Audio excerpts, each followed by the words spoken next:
கூர்ந்தவனாய் மூத்த மகன் தன்னுடைய ஆஸ்திகளில் பெரும்பாலானவற்றை அந்த ஊரில் உள்ள ஏழை எளிய மக்களுக்கு மிகவும் தானமாக அவன் வழங்கி வந்தான். அவன் நம்முடைய பரம பிதாவைப் போல அவன் இரக்கத்தில் ஐஸ்வர்யம் உள்ளவனாக மாறினான். இளையவனோ தன் செல்வத்தை, தேவன் எனக்கு செல்வத்தை பெருக பண்ணினார் என்று சொல்லி அவன் காணிகளையும் பூமிகளையும் எல்லாம் வாங்கி அவன் திரளான செல்வத்தை இந்த சந்தையிலே அவன் முதலீடு செய்து வைத்தான். பங்கு சந்தையில் அவன் முதலீடு பண்ணினான். அவன் தனக்கும் தனக்கு பின்வரும் குடும்பத்துக்கு திரளான சொத்துக்களை சேர்த்து அந்த ஊரில் மிகவும் பயங்கர ஒரு செல்வந்தனாக மாறினான். ஆனால் இரக்கத்திலோ அவன் தரித்திரன் உள்ளவனாக மாறினான். அநேக ஆண்டுகளுக்கு பின் மூத்தவன் மரித்து அவன் அடக்கம் செய்யப்பட்டான். அப்பொழுது அவனுடைய பிள்ளைகளும் அந்த ஊர் மக்களும் அந்த மனிதனுடைய வாழ்க்கைக்காக தேவனுக்கு கண்ணீரோடு நன்றி செலுத்தினார்கள். வாரி இறைத்தான், ஏழைகளுக்கு கொடுத்தான். அவனுடைய நீதி என்றென்றைக்கும் நிற்கிறதென்று எழுதியிருக்கிறபடி அவனுக்கு உண்டாயிற்று என்று சொல்லி அவனை குறித்து தேவனுக்கு சாட்சி கொடுத்தார்கள். அன்பானவர்களை, இளையவனும் வயது சென்று பலவீனமான நாட்களில் தன்னுடைய பிள்ளைகள் அவனுடைய ஆஸ்திக்காக அனுதினமும் அடித்து சண்டை போட்டு காயப்படுத்தி கொண்டிருப்பதை அவன் தன்னுடைய கண்களால் பார்த்து அவன் மிகுந்த மனவேதனையுள்ளவனாக காணப்பட்டான். ஆண்டுகள் கடந்து அவன் பலவீனமாகி அவன் மரித்து போன பிறகும் அந்த பிள்ளைகளுடைய வாழ்க்கையில் வழக்குக்கும் வாதுக்கும் சண்டைக்கும் பிரச்சனைகளுக்கும் ஒரு குறைவும் இல்லாமல் காணப்பட்டது. 1 தீமோத்தேயு 6வது அதிகாரம் 10வது வசனம் சொல்லுகிறது, பண ஆசை எல்லா தீமைக்கும் வேறாயிருக்கிறது. சிலர் அதை இச்சித்து விசுவாசத்தை விட்டு வழுகி அநேக வேதனைகளினாலே தங்களை உருவி குத்தி கொண்டிருக்கிறார்கள். இந்த வசனத்தின்படிதான் இளையவனுடைய சந்ததிக்கு நடந்தது. 1 தீமோத்தேயு 6:9 சொல்லுகிறது, ஐஸ்வர்யவான்களாக விரும்புகிறவர்கள் சோதனையிலும் கண்ணியிலும் மனுஷரை கேட்டிலும் அழிவிலும் அமிழ்த்துகிற மதிகேடும் சேதவுமான பலவித இச்சைகளிலும் விடுகிறார்கள். அன்பானவர்களே, ஐஸ்வர்யமானாலும் சரி, வறுமையானாலும் சரி, நம்முடைய பிதாவாகிய தேவனுடைய நாம் சித்தத்தை நிறைவேற்றி பரலோகத்திலே நமக்கு செல்வத்தை சேர்த்து வைப்பது நம்முடைய நோக்கமாக இருக்கட்டும். தேவன் தாமே இந்த வார்த்தைகளை ஆசீர்வதிப்பாராக. ஆமென். வாசிக்க வேண்டிய வேத பகுதியை வாசிக்க கேட்போம்.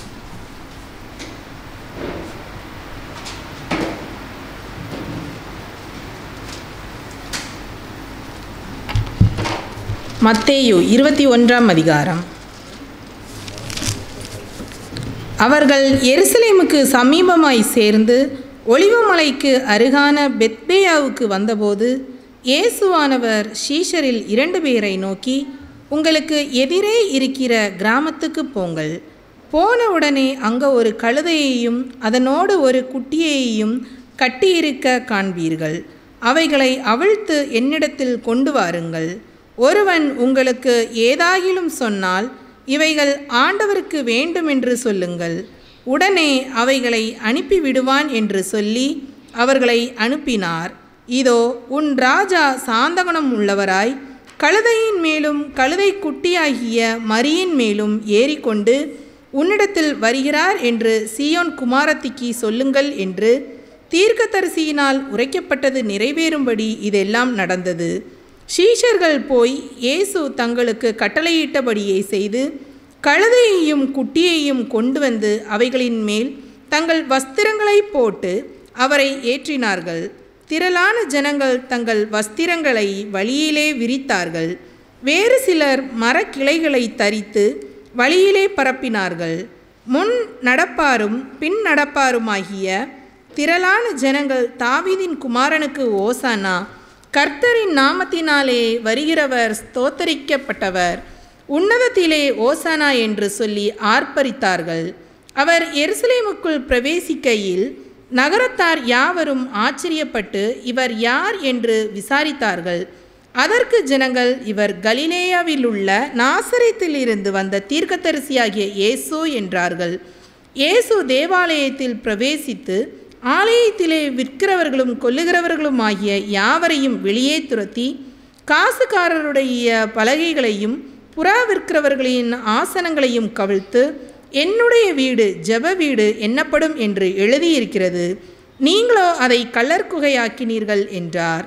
அப்பொழுது குருடரும் சப்பானியர்களும் தேவாலயத்திலே அவரிடத்திற்கு வந்தார்கள்.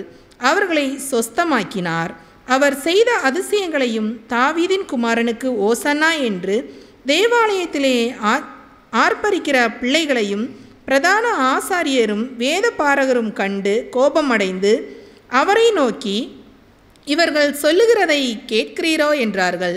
அதற்கு இயேசு, ஆம் கேட்கிறேன்.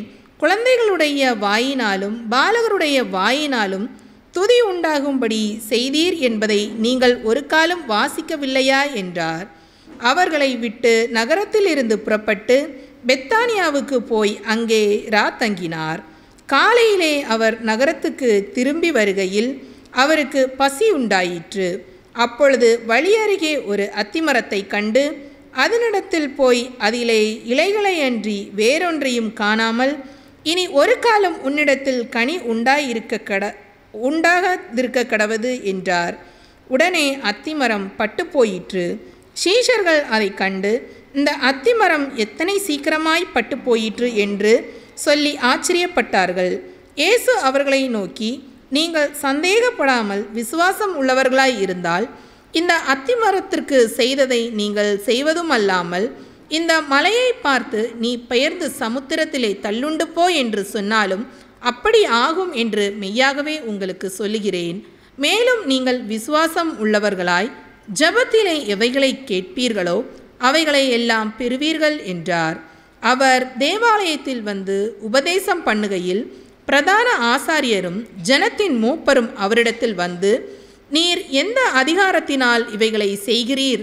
இந்த அதிகாரத்தை உமக்கு கொடுத்தவன் யார் என்று கேட்டார்கள். இயேசு பிரதியுத்தரமாக, நானும் உங்களிடத்தில் ஒரு காரியத்தை கேட்கிறேன், அதை எனக்கு சொல்லுவீர்களானால் நானும் இன்ன அதிகாரத்தினாலே இவைகளை செய்கிறேன் என்று உங்களுக்கு சொல்லுவேன். யோவான் கொடுத்த ஸ்நானம் தேவனால் உண்டாயிற்றோ மனுஷரால் உண்டாயிற்றோ யாரால் உண்டாயிற்று என்று கேட்டார். அதற்கு அவர்கள், தேவனால் உண்டாயிற்றென்று சொல்வோமானால் பின்ன ஏன் அவரை விசுவாசிக்கவில்லை என்று நம்மை கேட்பார்? மனுஷரால் உண்டாயிற்றென்று சொல்வோமானால் ஜனங்களுக்கு பயப்படுகிறோம், எல்லாரும் யோவானை தீர்க்கதரிசி என்று எண்ணுகிறார்களே என்று தங்களுக்குள்ளே ஆலோசனை பண்ணி இயேசுவுக்கு பிரதியுத்தரமாக, எங்களுக்கு தெரியாது என்றார்கள். அப்பொழுது அவர், நானும் இன்ன அதிகாரத்திலே இவைகளை செய்கிறேன் என்று உங்களுக்கு சொல்லேன் என்றார். ஆயினும் உங்களுக்கு எப்படி தோன்றுகிறது? ஒரு மனுஷனுக்கு 2 குமாரர் இருந்தார்கள். மூத்தவனிடத்தில் அவன் வந்து, மகனே, நீ போய் இன்றைக்கு என் திராட்சை தோட்டத்தில் வேலை செய் என்றான். அதற்கு அவன் மாட்டேன் என்றான். ஆயிலும் பின்பு அவன் மனஸ்தாபப்பட்டு போனான். இளையவனிடத்திலும் அவன் வந்து அப்படியே சொன்னான். அதற்கு அவன், போகிறேன் ஐயா என்று சொல்லியும் போகவில்லை. இவ்விருவரில் எவன் தகப்பனுடைய சித்தத்தின்படி செய்தவன் என்று கேட்டார். அதற்கு அவர்கள், மூத்தவன்தான் என்றார்கள். அப்பொழுது இயேசு அவர்களை நோக்கி, ஆயக்காரரும் வேசிகளும் உங்களுக்கு முன்னே தேவனுடைய ராஜ்யத்தில் பிரவேசிக்கிறார்கள் என்று மெய்யாகவே உங்களுக்கு சொல்லுகிறேன். ஏனென்றால் யோவான் நீதிமார்க்கமாய் உங்களிடத்தில் வந்திருந்தும் நீங்கள் அவனை விசுவாசிக்கவில்லை. ஆயக்காரரும் வேசிகளுமே அவனை விசுவாசித்தார்கள். அதை நீங்கள் கண்டும் அவனை விசுவாசிக்கும்படியாக பின்பாகிலும் மனஸ்தாபப்படவில்லை என்றார். வேறொரு உவமையை கேளுங்கள். வீட்டெஜமானாகிய ஒரு மனுஷன் இருந்தான். அவன் ஒரு திராட்சை தோட்டத்தை உண்டாக்கி அதை சுற்றிலும் வேலி அடைத்து அதில் ஒரு ஆலையை நாட்டி கோபுரத்தையும் கட்டி தோட்டக்காரருக்கு அதை குத்தகையாக விட்டு புறதேசத்துக்கு போயிருந்தான். கனிக்காலம் சமீத்தபோது அதன் கனிகளை வாங்கி கொண்டு வரும்படி தன் ஊழியக்காரரை தோட்டக்காரரிடத்தில் அனுப்பினான். தோட்டக்காரர் அந்த ஊழியக்காரரை பிடித்து ஒருவனை அடித்து ஒருவனை கொலை செய்து ஒருவனை கல்லெறிந்து கொன்றார்கள். பின்னும் அவன் முந்தினவர்களின் அதிகமான வேறொரு ஊழியக்காரரை அனுப்பினான். அவர்களையும் அப்படியே செய்தார்கள். கடைசியிலே அவன், என் குமாரனுக்கு அஞ்சுவார்கள் என்று சொல்லி தன் குமாரனை அவர்களிடத்தில் அனுப்பினான். தோட்டக்காரர் குமாரனை கண்டபோது, இவன் சுதந்திரவாளி, இவனை கொன்று இவன் சுதந்திரத்தை கட்டிக்கொள்வோம் வாருங்கள் என்று ஒருவரோடு ஒருவர் சொல்லிக்கொண்டு அவனை பிடித்து திராட்சை தோட்டத்திற்கு புறம்பே தள்ளி கொலை செய்தார்கள். அப்படி இருக்க திராட்சை தோட்டத்தின் எஜமான் வரும்போது அந்த தோட்டக்காரரை என்ன செய்வான் என்று கேட்டார். அதற்கு அவர்கள், அந்த கொடி யாரை கொடுமையாய் அழித்து ஏற்ற காலங்களில் தனக்கு தனிகளை கொடுக்கத்தக்க வேறு தோட்டக்காரரிடத்தில் திராட்சை தோட்டத்தை குத்தகையாக கொடுப்பான் என்றார்கள். இயேசு அவர்களை நோக்கி, வீடு கட்டுகிறவர்கள் ஆகாதென்று தள்ளின கல்லே மூளைக்கு தலைக்கல்லாயிற்று. அது கர்த்தராலே ஆயிற்று. அது நம்முடைய கண்களுக்கு ஆச்சரியமாய் இருக்கிறது என்று நீங்கள் வேதத்தில் ஒரு காலம் வாசிக்கவில்லையா? ஆகையால் தேவனுடைய ராஜ்யம் உங்களிடத்திலிருந்து நீக்கப்பட்டு அதற்கேற்ற கனிகளை தருகிற ஜனங்களுக்கு கொடுக்கப்படும். இந்த கல்லின் மேல் விழுகிறவன் நொறுங்கி போவான். இது எவன் மேல் விழுமோ அவனை நசுக்கி போடும் என்று நான் உங்களுக்கு சொல்லுகிறேன் என்றார். பிரதான ஆசாரியரும் பரிசேயரும் அவருடைய உவமைகளை கேட்டு தங்களை குறித்து சொல்கிறார் என்று அறிந்து அவரை பிடிக்க வகை தேடினார்கள். ஆகிலும் ஜனங்கள் அவரை தீர்க்கதரிசி என்று எண்ணினபடியினால் அவர்களுக்கு பயந்திருந்தார்கள். ஆமீன்.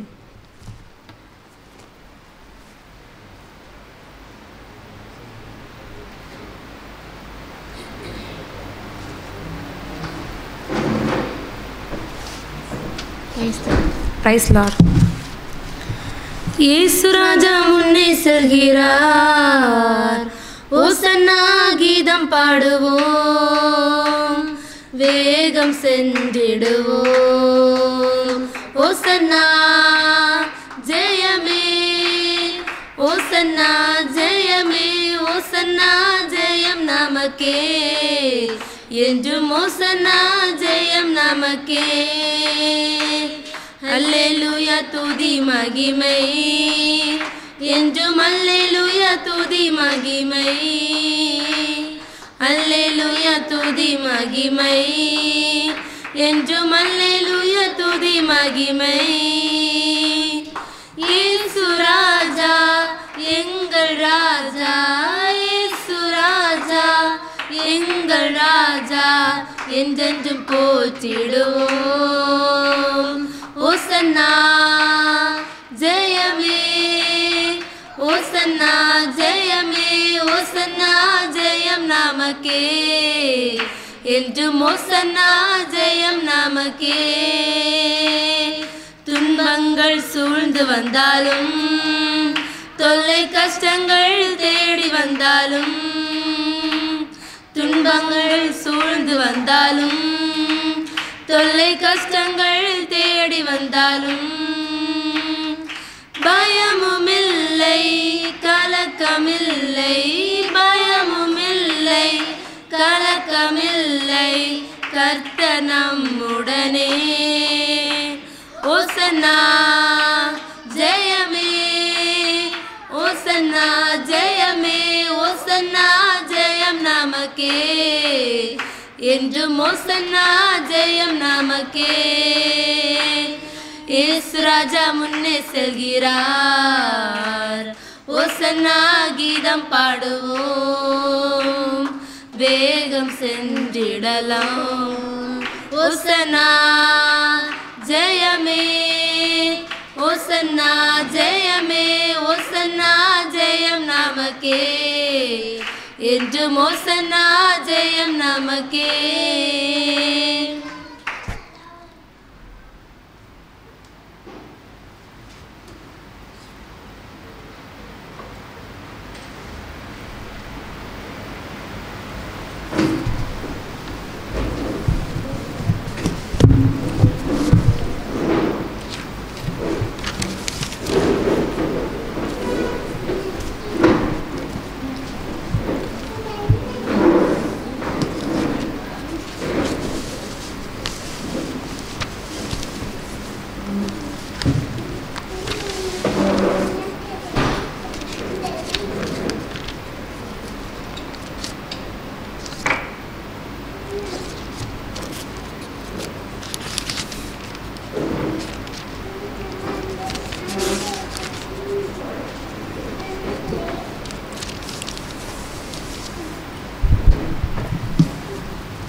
ஹல்லேலூயா, ஹல்லேலூயா, ஹல்லேலூயா.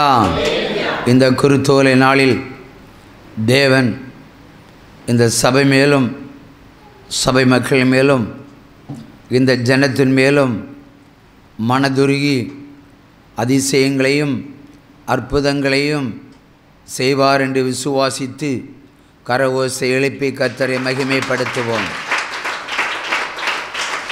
இந்த நாளிலும் கூட தேவாதி தேவன் இரக்கமுள்ளவராய் தோன்றி தேசத்தில் அநேக நன்மைகளையும் அதிசயங்களையும் அவர் செய்து முடிப்பாராக. யாக்கோபின் தேவன் பொய் சொல்லுகிற தேவன் அல்ல. அவருடைய மகாபரிய இரக்கமும் தயவும் ஒவ்வொரு குடிகள் மேலும் இறங்கும்படியாய் அவருடைய பலத்த கரம் இறங்கி வருவதற்காய் மறுபடியும் கரவோசை எழுப்பி தேவனை மகிமை